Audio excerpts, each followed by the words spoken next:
Are you serious? Hello, there are plenty of ways to kill an hour out there. Right now, you're killing a bonus one with us. How you doing? I'm Marcus Bronzy. That's right. And I'm Funk Butcher.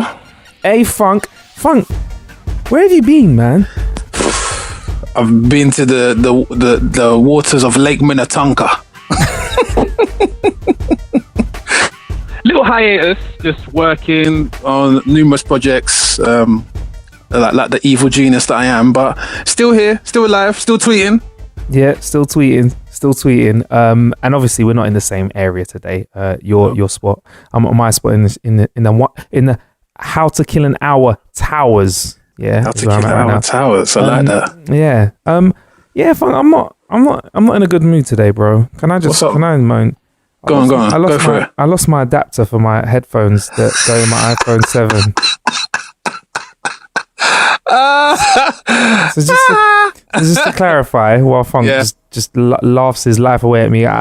So you get a pair of regular headphones which work with the Lightning adapter at the bottom of your iPhone, but I chose to use the special adapter that I get so I can still continue to use my normal headphones and plug them into any jack things that are around. I somehow have lost mine, and bruv, I feel so lost right now.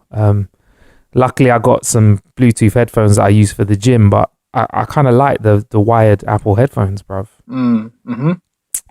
So what shall I do with my life, bro? Boy, if you got the moolah to be spending out on Apple accessories, I mean, Apple are not in my good books at the moment anyway, because I've just recently seen their keynote speech for the new MacBook Pro, and as a MacBook Pro user, yeah, I'm not too happy. Once again, more money on accessories. They've kind of gone down that whole route with the iPhone, where there's additional bits and bobs that you need to buy to use it as you would have their normal products. So I don't know. I'm probably going to be in your situation real soon if I make the leap to buy a MacBook Pro and start purchasing these accessories, which I know I'm going to lose as well. Oh, you mean you're going to be adapterless then? Yeah. Yeah, you got to roll with stuff to like, you know what? I kind of was enjoying the fact that USB it literally was universal, yeah? Yeah. And it's now it's like, boy, that's it now, isn't it? USB-C. It's funny, me and Nick Bright spoke about it on a previous episode about how it's all going to change over, and it is something that is an important thing for DJs to think about because of the hardware out there when they're going out playing out. So yeah, we'll see how that pans out. But yeah, I just feel like today I feel at a loss, man. And if I lose, the thing is I can't even get the AirPods, because if I lose the adapter, what am I going to do with it? If I lose an adapter within a month of the phone coming, I'm going to be needing to get a new AirPod every single month. So how long has it been? About 2 months? I think I've had about a month, 6 weeks, yeah. I can't for the life of me find out where it is. And the worst thing is I've not lost the headphones and the adapter. I've lost just the adapter. Anyway, Funk, this quick episode is to talk about where I've been killing some time this week. Yep. I watched a film that's got a guy in it that we might appreciate more because of our shared love for Batman. Yeah, okay. It's Ben Affleck. He's in a film called The Accountant. Batfleck. Okay. Batfleck, do on that Warner Brothers contract, because this is a Warner Brothers film, boy. He's signed in well. He's like Tupac on Death Row Records. You got to churn out them hits, man. You got to get them hits. Another one. But yeah, it's this film about a guy called Christian Wolff, who's like a genius at maths, and he gets on with numbers better than people, basically. Mm-hmm. And he works as a freelance accountant in this film for some very interesting organizations, shall I say, and people. Okay. And somebody is hired to investigate him. Now, have you seen the trailers? Have you seen the adverts for this one? Yeah, I see the trailers. There's a lot of Tommy guns in there. So what era is this set in? It's set present day film. Okay. So it's. I mean, they use computers and shit. I mean, I see a couple smartphones in it. So yeah, it's pretty high tech. It did look like Tommy guns. Oh, because of in the trailer, there's some big hardware in the film. Yeah. There's some big hardware in the film. So it's present day, but yeah, I could see why. Yeah, there's a rifle in the trailer and on all of the posters and stuff, or some of the posters out there. That looks like a Tommy gun. Bruv, it's a sniper rifle, bruv. Okay. It's how can you have a sniper rifle with a clip looks like a Tommy gun? Yeah, there. That's an exciting part of the film. I can't lie. That was a great part of the film. But yeah, Batfleck's in it, and I feel like it's part of the, because I've seen it already, and it's going to be out today or from when the podcast is out in the UK, which is Friday, the 4th of November 2016. And I feel like it's a part of those range of films now where we know we've had Taken and we've had John Wick, where it's kind of guys that don't want to be like this. They don't necessarily want to be this ass kicker. They just want to do their job. But sometimes an ass whooping is necessary. Yeah, there seems to be a narrative kind of running at the moment of the anti-hero, and I feel like it's fitting in with the man that is fallible. Yes. To kind of relate to the audience that, I mean, back in the 70s and the 80s, you had people like Christopher Reeve, and he was too clean cut for the present era of films, isn't it? He didn't do anything wrong, even as Clark Kent. He was that lovable guy. But now they've got these kind of anti-heroes, and you can't make out if they're good or they're bad. Yeah. And for this, they've kind of addressed this, and they've given it a new twist.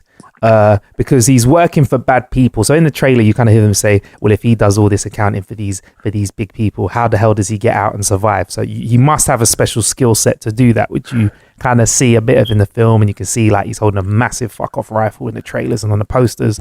But in this film, they kind of try to keep him innocent by discussing his it's not, I feel like it's quite obvious in the trailer.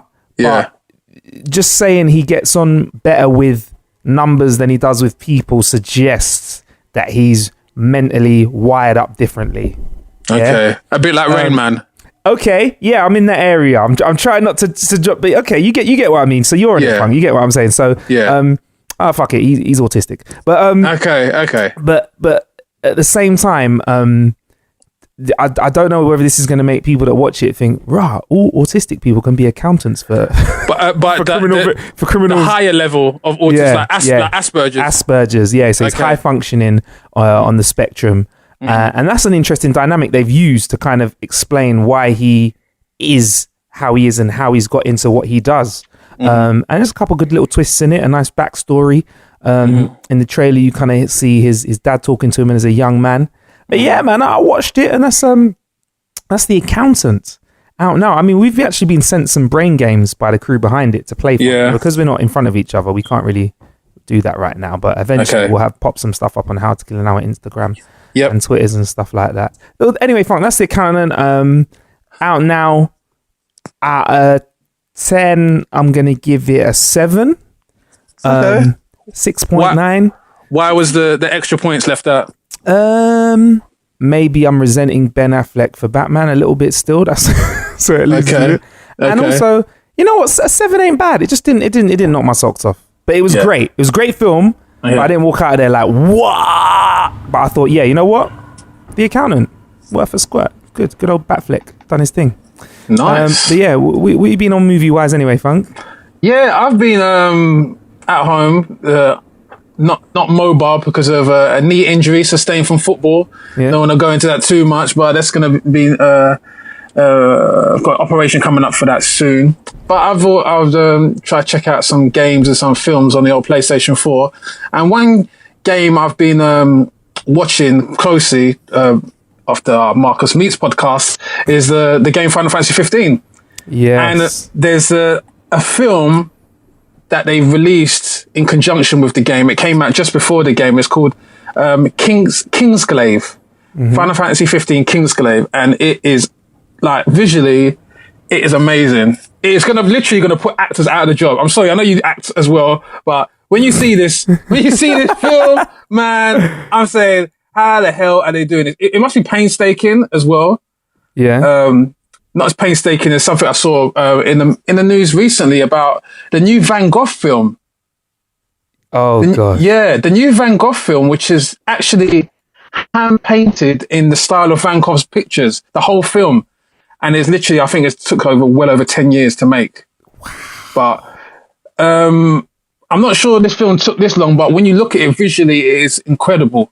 Yeah. And I think that's one of the things about these kinds of CGI films. They had the Advent Children for the Final Fantasy VII film. Yeah. This one is so visually stunning.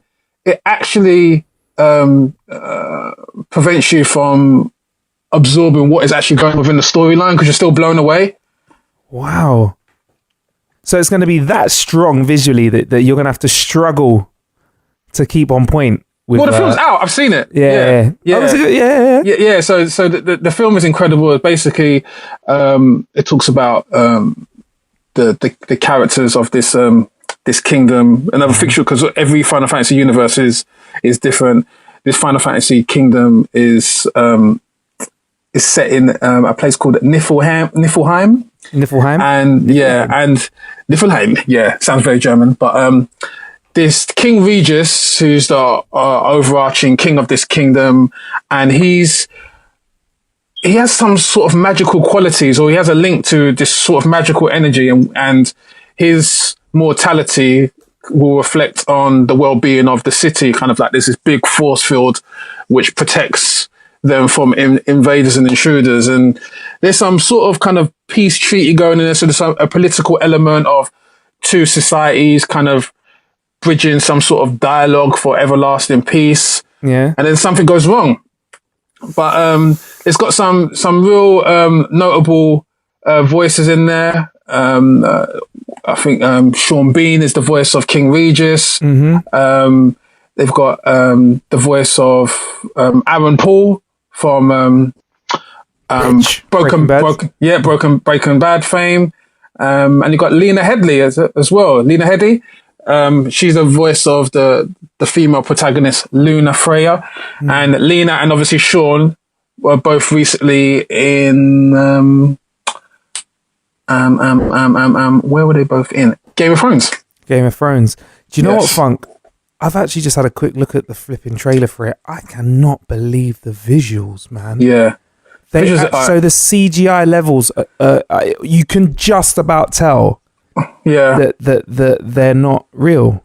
Yeah. Wow. And that's the thing. I mean, this is the third Final Fantasy film that they've done with CGI. They've done The Spirits Within in 2001, and then they had the Final Fantasy 7 film, which is in 2005, and then they got this one. Yeah. And you can kind of see the progression of the technology.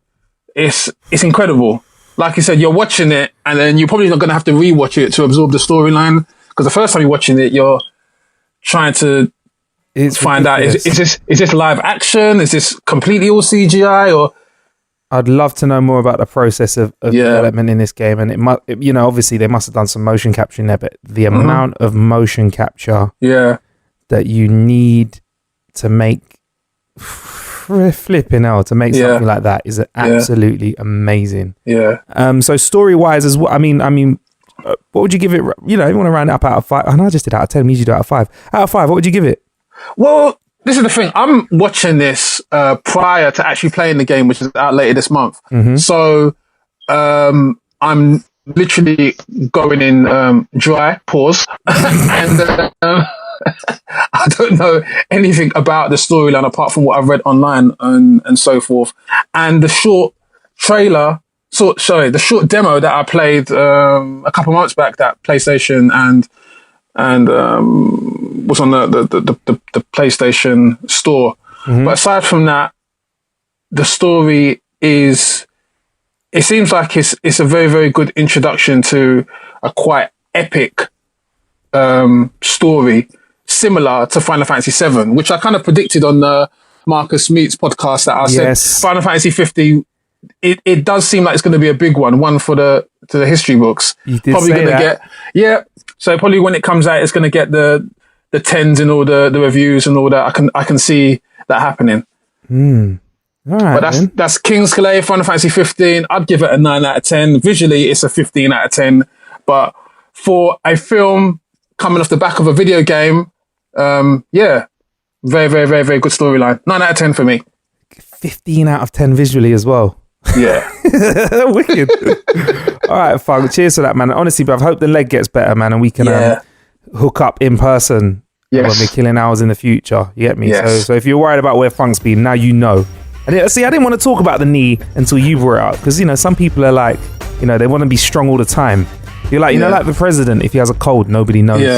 Yeah, innit? You get me? Or you know, like Hillary Clinton when she did that little feint and everyone said they brought out the body double for her. Saying, innit? Like Gucci. Gucci's got a clone as well. Yeah, Gucci's got a clone. 1,000,000%.